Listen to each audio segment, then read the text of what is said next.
ট্রাকুলটে 15 জন নিহতের ঘটনায় চালকের ভুল ও যাত্রীদের সচেতনতার অভাব দেখছেন সড়ক পরিবহন ও সেতু মন্ত্রী শেখ রবিউল আলম। একটু আপনার কাছে জানতে চাই, চালকের ভুল, যাত্রীদের সচেতনতার ঘাটতি, দিন শেষে প্রাণ গেল সেই দরিদ্র মানুষদের। এটা এবারের ঈদের এখন পর্যন্ত সবথেকে বেদনাবিধুর ঘটনা।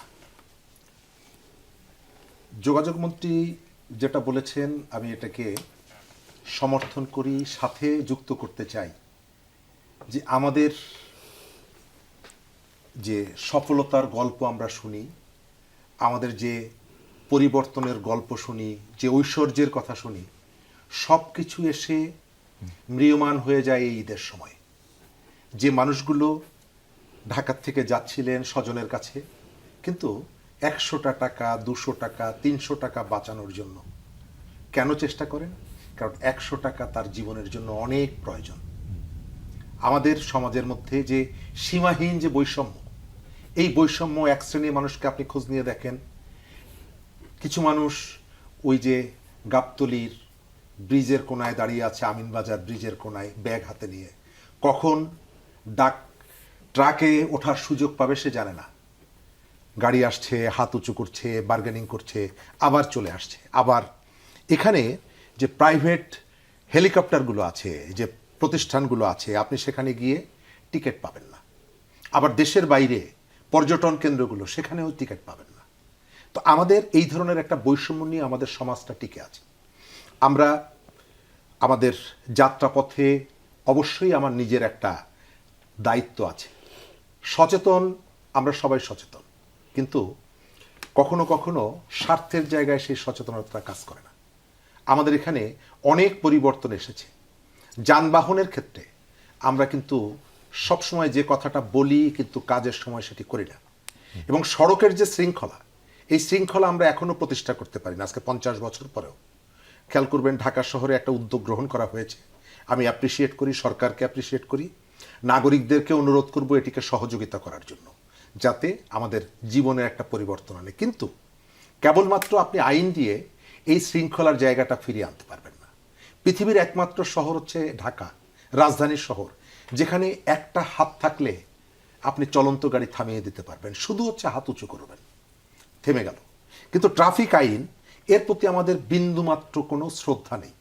এটি শুধুমাত্র, আমি রাজার কথা বলছি না, প্রজাদের কথাও বলছি।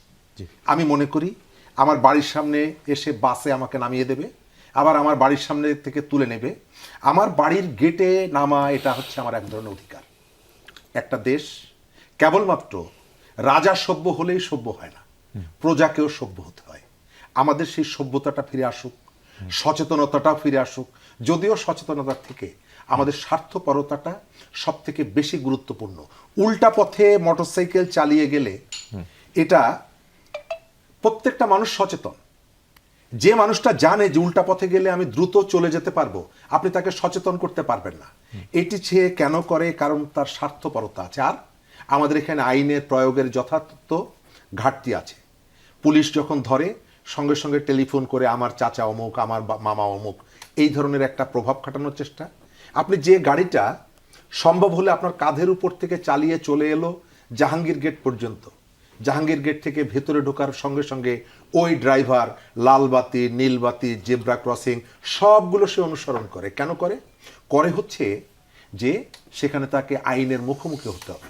আমাদের যে হাইওয়েগুলোতে আমরা একটা হাইওয়ে পুলিশ তৈরি করেছিলাম। উদ্দেশ্যটা কি? উদ্দেশ্য হাইওয়েগুলোতে আমাদের যাত্রীদের আরও নিরাপত্তা নিশ্চিত হবে। এই যে এতগুলো মানুষ যে উঠে গেল গাড়িতে, হাইওয়ে পুলিশ কি দায়িত্ব পালন করেছে? নিশ্চয়ই করেনি। এতটা পথ তারা পাড়ি দিয়ে গেল ঢাকার থেকে।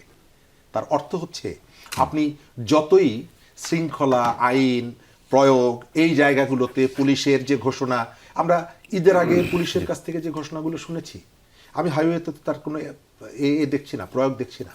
যদি প্রয়োগ হতো তাহলে তো এটি হওয়ার কথা না। আমরা চাই ঈদে যে বাকিটার সময় আছে, যারা বাড়ি যাবেন, অন্তত নিজের জীবনকে ভালোবেসে এই দায়িত্বটা পালন করবেন।